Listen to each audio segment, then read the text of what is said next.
Artinya kematian mangsa itu Mangsa. ada dua faktor. Ada dua faktor, benar Selain sekali. tadi bakterinya, dan yang berikut adalah bagaimana kemampuan dan kekuatan gitu ya rahang Iya, dari komodo kekuatan ini menggigitnya itu gitu merobek mangsanya Daging. atau daging gitu. Daging Benar. mangsanya ya. Benar. Mabar Bicara Podcast. Bicara tentang mabar. Episode kali ini kita akan berbicara tentang pengalaman seorang ranger yang bekerja 3,5 tahun ya bersama dengan komodo, tepatnya di Loh Liang Taman Nasional Komodo atau pulau terbesar ya, yaitu Pulau Komodo gitu ya. Benar. Oke, dan malam hari ini tentunya ya kita akan mendengarkan seperti apa keseruan begitu ya pengalaman dari salah satu ranger yang kesehariannya bekerja dengan komodo dan bagaimana ceritanya sampai ia selamat begitu ya. Sementara di satu sisi ia kesehariannya berada di dalam teritori dari binatang komodo yang dikenal dengan satwa langka sebagai top predator begitu ya. Ya, Oke, benar. selamat malam Bung Jaja. Selamat malam Bung Lois. Iya, luar biasa. Bung Jaja ini adalah salah satu pelaku pariwisata begitu di Labuan Bajo Taman Nasional Komodo, lebih khusus begitu ya bagaimana ia menjalani tugasnya sebagai pemandu di kawasan konservasi yang memperkenalkan komodo dan segala ekosistemnya kepada seluruh pengunjung begitu ya. Apa kabar Bung Jaja? Kabar baik, puji Tuhan Bung Lois. Ini ceritanya bahwa Bung Jaja seorang ranger ya, sahabat nomor bicara, sudah menjalankan kegiatan kepemanduan selama 3 tahun lebih begitu ya. Benar Oke. sekali. Bagaimana ceritanya sampai Bung Jaja dulu kerja di sana sebagai ranger? Baik Bang Lois, yang pertama saya mengucapkan terima kasih karena Bang Lois sudah mengundang saya di sini. Tentunya ini suatu kehormatan besar untuk saya. Jadi memang dulu cita-cita saya itu untuk bekerja di pariwisata. Oke. Sehingga dari situ motivasi saya untuk sekolah di pariwisata. Dan pada saat itu saya daftar di SMK Negeri 1 Labuan Bajo dengan motivasi itu. Lalu kemudian di sana saya banyak belajar tentang Taman Nasional Komodo, tentang komodo dan ekosistem yang ada di Taman Nasional Komodo. Oke. Dan kemudian pada saat itu saya lulus dari SMK Negeri 1 Labuan Bajo pada tahun 2012. Akan tetapi kenapa saya memiliki cita-cita untuk bekerja di sana?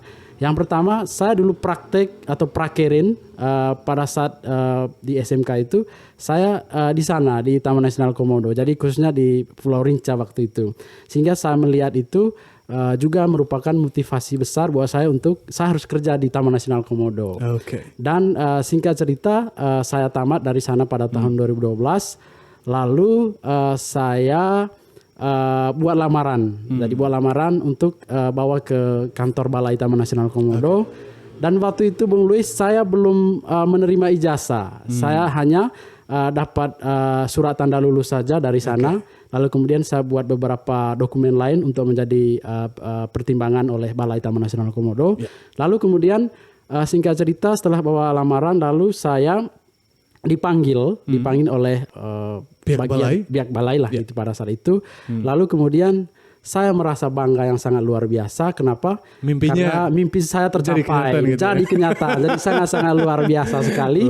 Jadi setelah itu saya dipanggil, lalu saya berangkat dari kampung, dari Pacar. Jadi dari Pacar lalu kemudian saya langsung ke kantor Taman Nasional Komodo untuk melapor diri. Lalu setelah itu keesokan harinya saya diberangkatkan ke Taman Nasional Komodo dan waktu itu saya ditempatkan di Pulau Komodo, Loh Liang ya, mungkin kita semua teman-teman tahu lah ya di mana itu Loh Liang atau Pulau Komodo itu.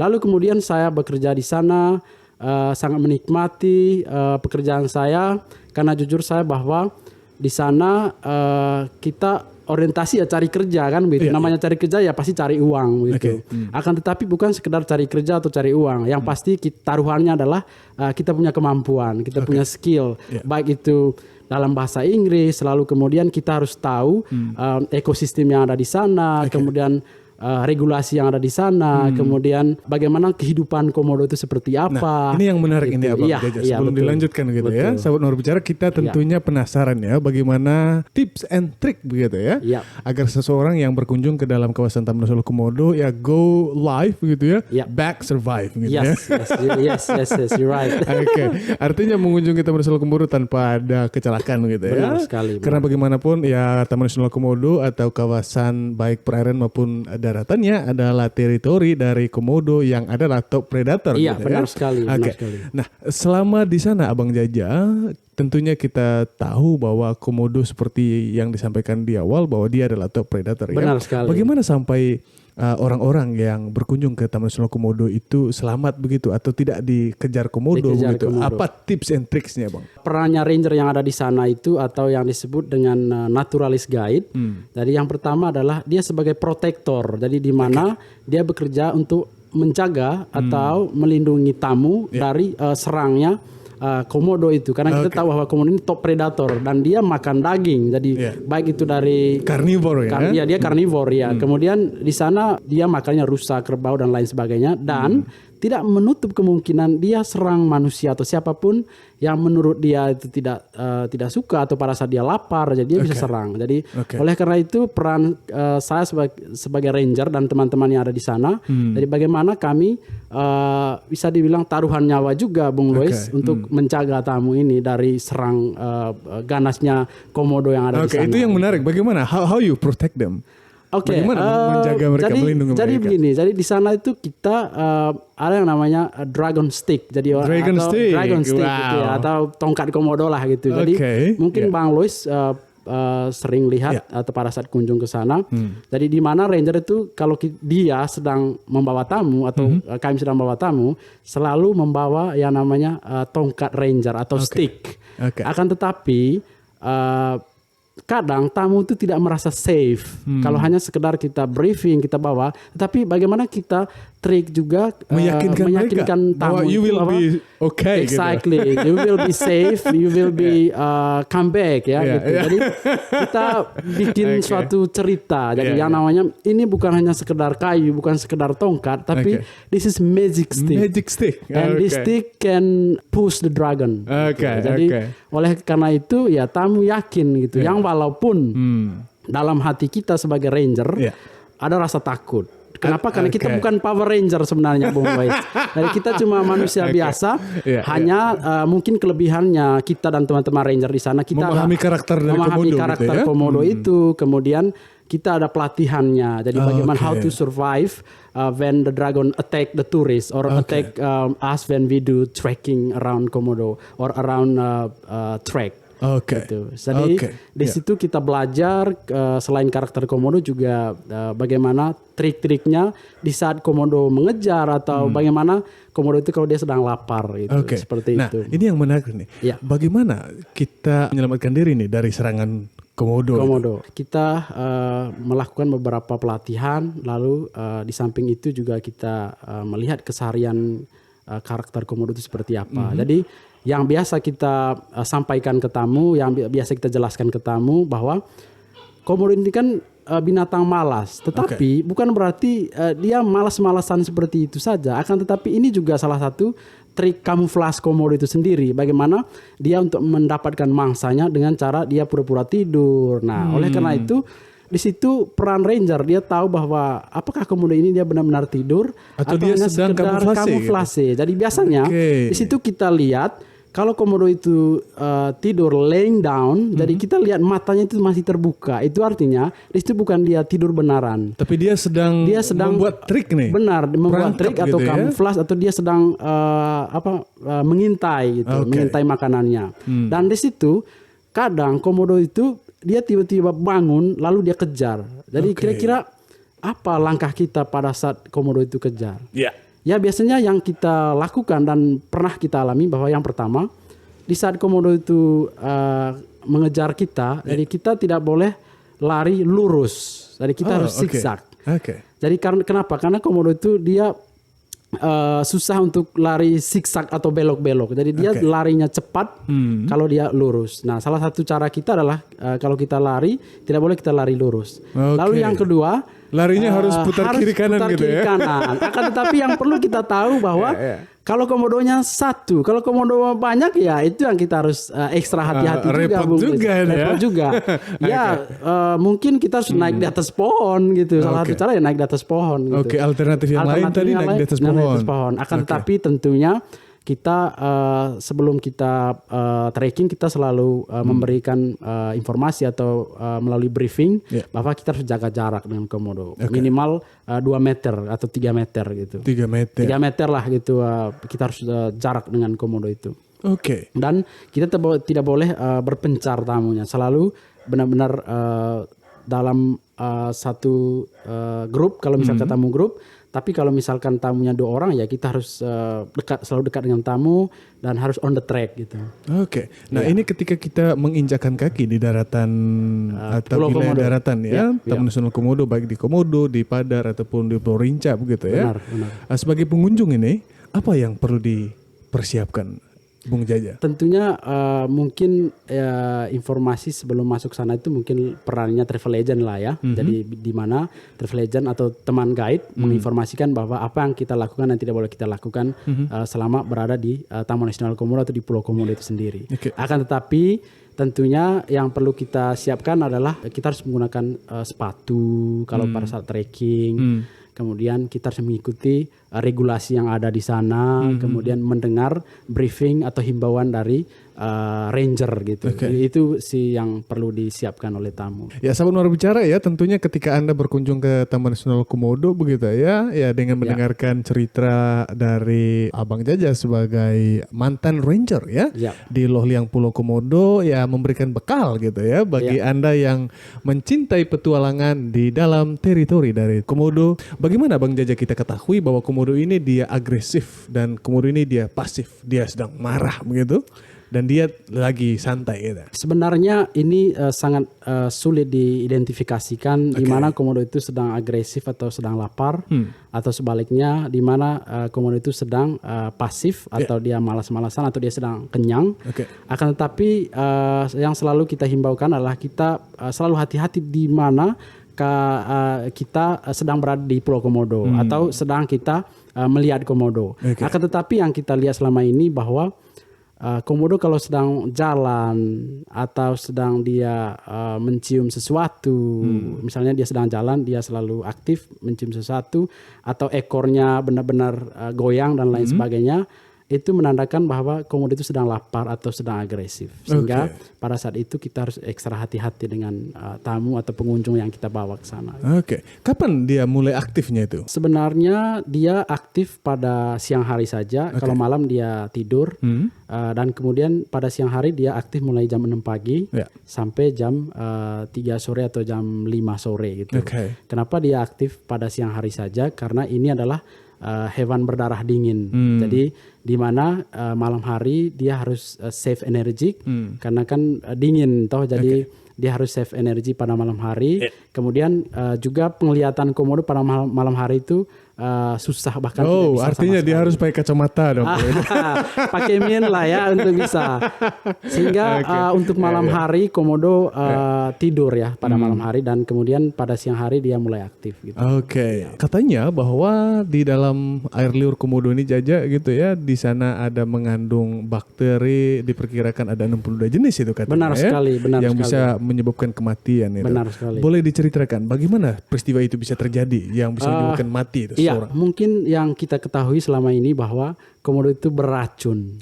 Tapi sebenarnya komodo itu tidak beracun dia, Bung Luis. Tapi dia lebih ke bakteri. Jadi tetapi bakteri ini salah satu di antara 60 bakteri itu adalah bisa membunuh gitu.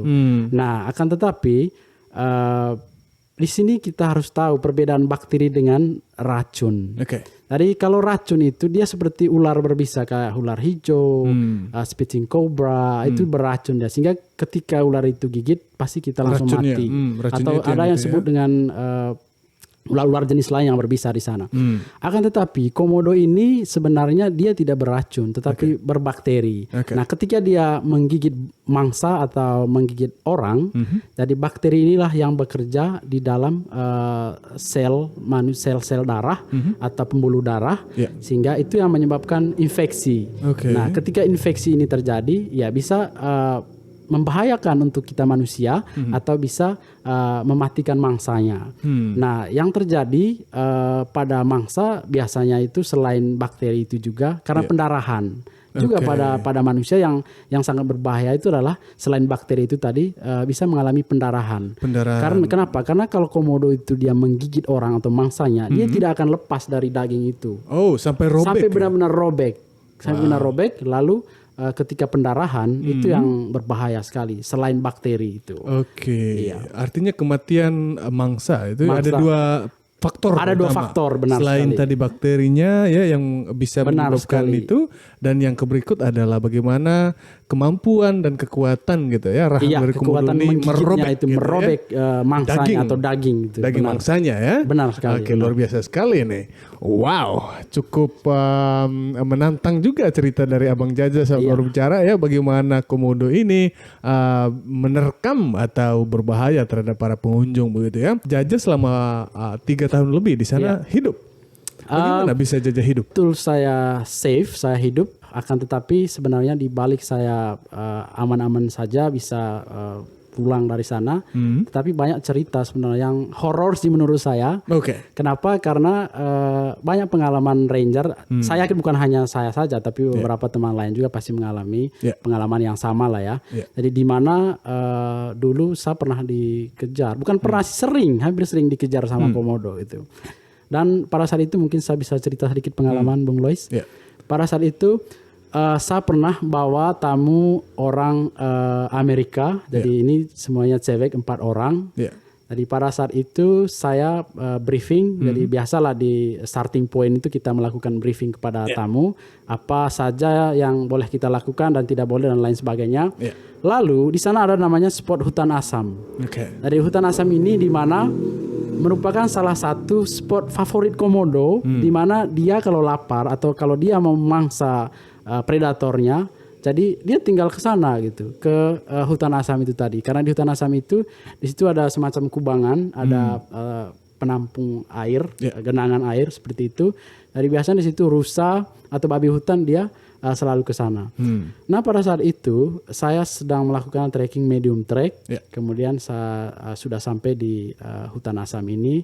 Lalu saya menjelaskan sesuatu tentang hutan asam dan kebetulan pada saat itu ada komodo sedang tidur pada saat itu. Lalu saya menjelaskan ini kepada tamu 4 orang ini. Lalu di saat saya menjelaskan tentang komodo yang ada dan hutan asam ini, tiba-tiba Bung Lois ada satu komodo besar sekali, komodo betina kalau tidak salah waktu Ukuran itu. berapa kira-kira? Kalau tidak salah itu sekitar 2,5 meter.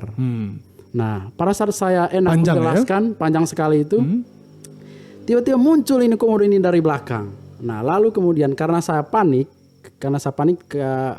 tiba-tiba komodo ini agresif sekali dan sangat aktif sekali. Lalu saya lari pada saat itu. Lari kemudian tamu ini juga ikut panik. Mereka juga lari. Why you run away? Sampai mereka marah-marah gitu. Pada saat itu memang saya manusiawi karena di situ saya bukan Power Ranger Bung. Betul. Jadi tetapi saya tetap profesional, saya tetap menjaga dia sekuat tenaga.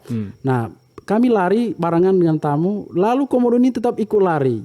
Dia tetap kejar kami sekitar 30 sampai 40 meter dari tempat kejadian itu. Nah, tetapi pada saat itu saya tidak hilang akal dan saya tetap melindungi tamu yang saya bawa pada saat itu.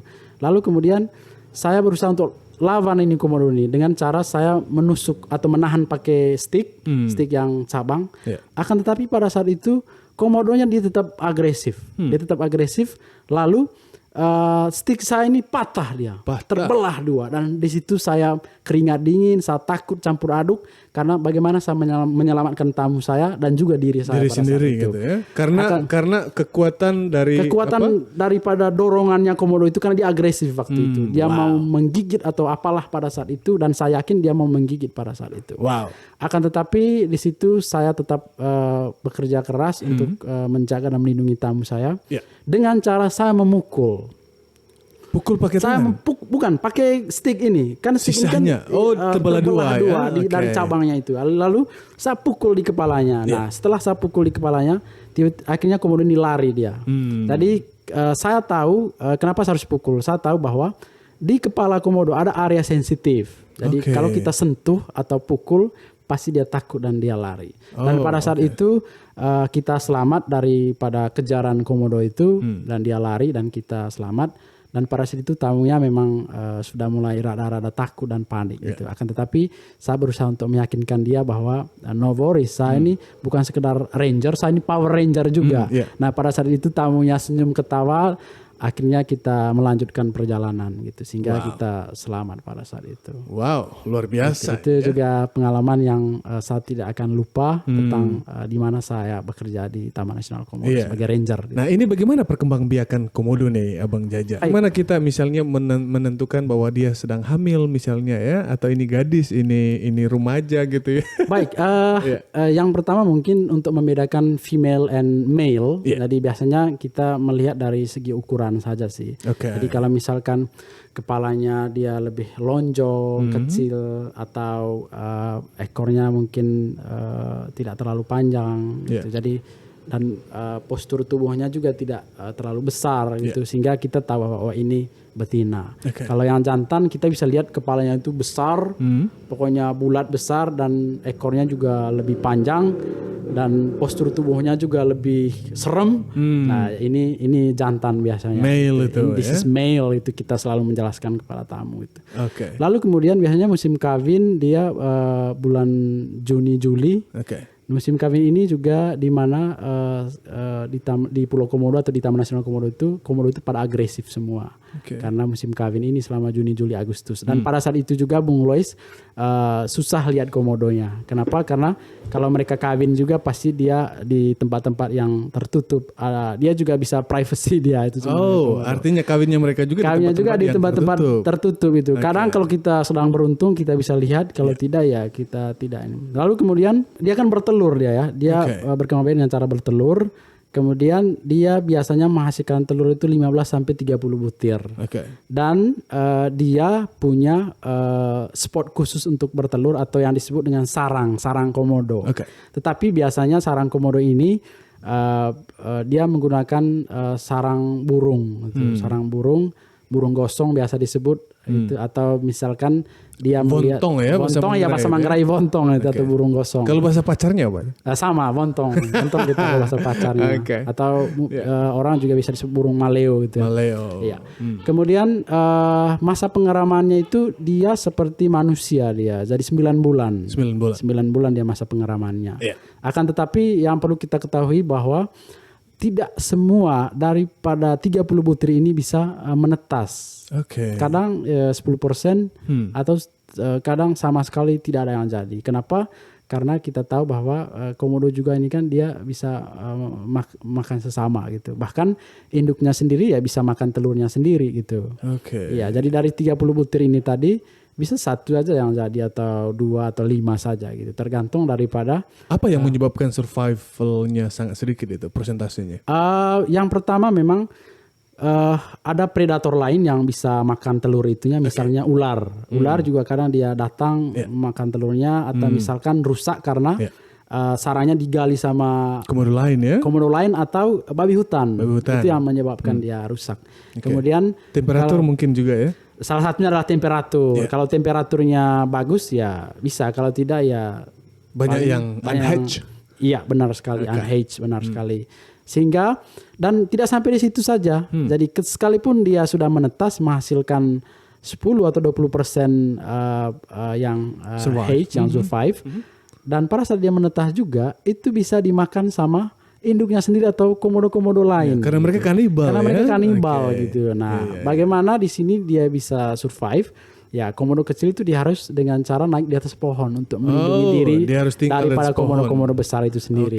Iya, jadi itu salah satunya gitu.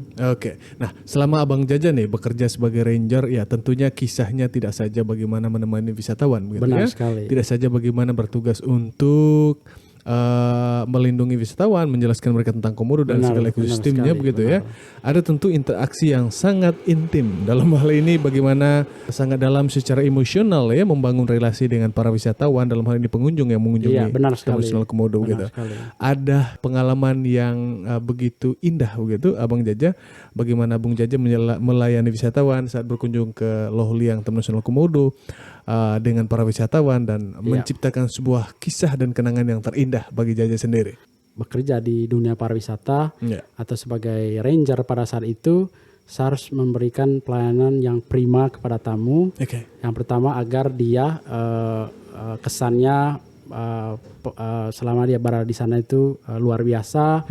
Kemudian pengalaman dia juga luar biasa selama di sana. Ya. Dan juga bisa saja dia datang lagi ke Taman Nasional Komodo atau Pulau Komodo bukan hanya karena Komodo saja, bisa karena rangernya. Oke. Kalau senyumannya ranger itu manis, kemudian tertarik, atau mungkin dari segi kita punya pelayanan atau bagaimana kita menyampaikan informasi tentang Komodo itu dengan baik, ya membuat dia pengen datang lagi ke Taman Nasional Komodo. Tentunya pengalaman yang paling mengesankan adalah apa ya? Sebenarnya banyak sih, dan mungkin salah satu yang masih saya ingat adalah di mana seorang turis ini dia jatuh cinta dengan ranger. Itu salah satu yang sangat luar biasa juga. Saya punya pengalaman itu, Bung Lois, di mana tamu ini pada saat itu kalau tidak salah dia orang Italia, dan dia tripnya dari Lombok ya, dari Lombok. Kalau tidak salah waktu itu kapalnya kapal Wanua, yang mungkin Bung Lois pernah lihat, yang biasanya tamu sharing trip itu ya dari Lombok. Dan pada saat itu saya dengan teman saya, ada 2 orang ranger pada saat itu. Kemudian saya tidak tahu bagaimana dia tiba-tiba dia interest lah gitu dengan saya selama saya trekking dengan dia gitu. Nah selain itu tiba-tiba dia bilang I like your smile gitu. Kemudian ya pada saat itu juga saya responnya juga biasa-biasa saja. Kenapa? Karena pada saat itu saya tetap bekerja profesional, dan kerja kita sebagai ranger atau tour guide pada umumnya itu kan kita harus memberikan pelayanan senyum dan lain sebagainya. Dan pada saat itu dia bilang saya suka senyumannya kamu dan membuat saya akan datang lagi ke Taman Nasional Komodo. Nah ini yang menjadi kesan yang spesial buat saya lah. Jadi artinya bahwa mungkin secara pribadi atau dalam hatinya dia suka secara personalnya saya, akan tetapi ini membawa atau dampak positif untuk ranger atau Taman Nasional Komodo, di mana kalau kita memberikan pelayanan yang sangat baik, ya membuat tamu nyaman dan dia bisa datang lagi gitu di Taman Nasional. Dari interaksi Jaja dengan wisatawan dan khususnya dengan Komodo ini, apa yang membuat Jaja tidak terlupakan hubungan dengan Komodo sendiri nih sebagai hewan yang tentunya memiliki jiwa juga di sana? Pernah mendengar cerita legenda itu ya, bagaimana hubungan manusia di Pulau Komodo atau dengan orang lokal di sana dengan Komodo itu sendiri. Jadi tentunya tetap di mana kita sebagai ranger itu menjaga Komodo melalui ekosistem yang ada di sana dan lain sebagainya. Tentunya walaupun dia itu binatang, tetapi dia tahu bahwa ketika kita menjaga ekosistemnya, kemudian kita respect sama Komodo itu sendiri, yang pasti dia tahu juga bahwa oh ini dia menjaga sapunya ekosistem yang ada di Pulau Komodo atau di Taman Nasional Komodo, menjaga rumahnya lah, menjaga rumahnya dan lain sebagainya. Dan walaupun dia itu binatang, tapi dia tetap tahu tuh instingnya bahwa kita di sana itu bukan untuk menyakiti dia atau bukan untuk merusak ekosistemnya. Jadi di mana pernah kejadian dulu baik itu kepada wisatawan ataupun orang yang berkunjung ke sana atau orang lokal yang ada di sana, ketika tidak respect sama dia bisa marah itu. Sehingga di situ kita tahu bahwa Komodo itu juga kita harus hargai. Jiwanya hidup gitu. Jiwanya hidup gitu. Kemudian hubungan antara dia dengan manusia itu pasti ada gitu. Dan kami sebagai ranger pada saat itu kami menghargai Komodo layaknya kami menghargai saudara-saudara kita yang ada di Komodo. Karena kita tahu bahwa legendanya Komodo ini kan dia saudara dengan orang Komodo. Oleh karena itu kita harus respect sama dia. Ya dengan cara apa ya? Dengan cara yang pertama ya menjaga ekosistemnya. Menjaga kemudian rumahnya. Menjaga rumahnya. Kemudian jangan menyakiti dia dan lain sebagainya. Otomatis hubungan dia sama kita ya pasti baik lah gitu. Mungkin itu pendapat dari saya, Bung Lois. Berdasarkan pengamatan saya sendiri gitu. Nah ini menarik yang terakhir nih Abang Jaja. Dari tipping yang pernah didapatkan selama ranger, the maximum jumlahnya berapa dulu? Mungkin sebenarnya ini privasi sih sebenarnya ya, tidak boleh diceritakan. Tapi ini kan pengalaman lah ya. Ini mungkin motivasi untuk ya teman-teman ranger yang ada di sana ataupun mungkin ada saudara kita yang mau jadi ranger di sana. Lebih khusus anak SMK itu ya. Benar, lebih khusus anak SMK yang ada di Labuan Bajo, Manggarai Barat atau dimanapun yang pengen bekerja di sana ataupun melakukan praktek kerja di sana. Oke. Tentunya berbicara tentang tipping atau reward itu sebenarnya tergantung daripada pelayanan kita sih sebenarnya. Kenapa? Karena tamu memberikan tipping itu bukan karena kasihan, tetapi dia merespek atau merespek atau menghargai atau apa istilahnya lebih ke menghargai lah gitu, karena kita sudah atas pengorbanan bekerja, kita, berbakti, sudah gitu ya? berbakti, membantu dia, memberi pelayanan yang baik, memberi informasi yang baik, kemudian kerja kita ikhlas sehingga dia memberikan suatu reward gitulah melalui tipping itu tadi. Dan pengalaman saya yang pernah saya dapat di sana ada 700.000 sampai 1 juta tipping yang dia kasih itu. Satu kali jalan gitu Satu kali jalan. Luar Dan biasa. ini tentunya motivasi besar juga buat saya bahwa ternyata apa yang saya berikan kepada tamu juga dihargai dan dinilai oleh tamu gitu. Sehingga oleh karena itu melakukan hal yang terkecil dalam hal pelayanan adalah itu sangat berharga sekali untuk tamu, kemudian untuk karir kita bekerja di sana sebagai ranger ataupun sebagai tourist guide gitu.